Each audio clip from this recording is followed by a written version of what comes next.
We're learning more about Norwood Teague's time at the University of Minnesota. The former athletic director abruptly resigned last week following claims of sexual harassment. Teague said he's going to take some time to look at his life and alcohol issues.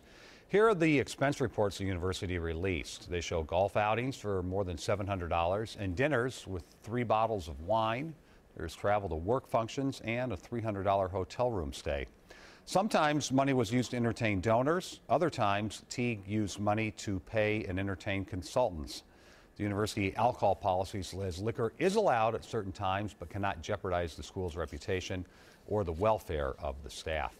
The woman now leading the athletic department spoke today about her plan to move past the scandal. Being proactive and working from a place of education, as well as making sure there's an environment in which people feel comfortable and to come forward and express any concerns they have. The university named Beth Getz interim athletic director on Friday. She had previously been the #2 person in the department. Getz sat down with David McCoy to talk about the culture of the athletic department under Teague and what she needs to do moving forward now. David? And Frank, these are obviously not the circumstances under which Beth Getz wanted to be put in charge of the Gophers athletic department, but it is now her job to navigate it through all of this and make sure it emerges okay on the other end. You've worked here for a while, a few years. You've been in this environment.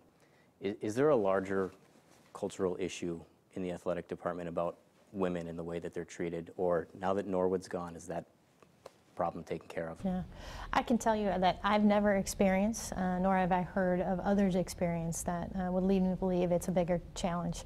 I can assure you that there's no situation in which I would tolerate that behavior. There are still many unanswered questions about the Gophers athletic department under Norwood Teague.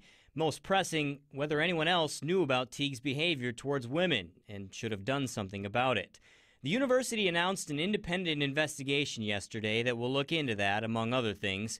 In the meantime, it's now Beth Getz's job to steer it in the right direction. They won't find anything there, but recommendations they may have about ways we can do things better, taking a look at our policies, we welcome that information. Will you implement any specific changes right off the top here as you take over? As this issue has arisen, it's another great opportunity to start to talk about those things, and so there'll certainly be some things that we're going to do in the coming weeks and months that'll speak specifically to that. What should people know about you? I think the most important thing is that I'm passionate about our student athletes, our coaches, and our community, and we're ready to move forward. We're ready to move forward. Some background on Getz. She was a college soccer player and then coach before embarking on an administrative career. When I asked her if she wants to be a candidate to be the permanent athletic director, she said right now that is the furthest thing from her mind, and she just wants to focus on what she has to do today. And Frank, Getz told me that any specific changes that she'll make in the athletic department are still in the discussion stage right now. She will use some input from that ongoing investigation, and we'll have our entire interview with her posted shortly on WCCO.com. Oh, good. People will be interested. Yeah. All right. David, thank you. And do stay with WCCO 4 News for continuing coverage of the fallout following the resignation of Norwood Teague.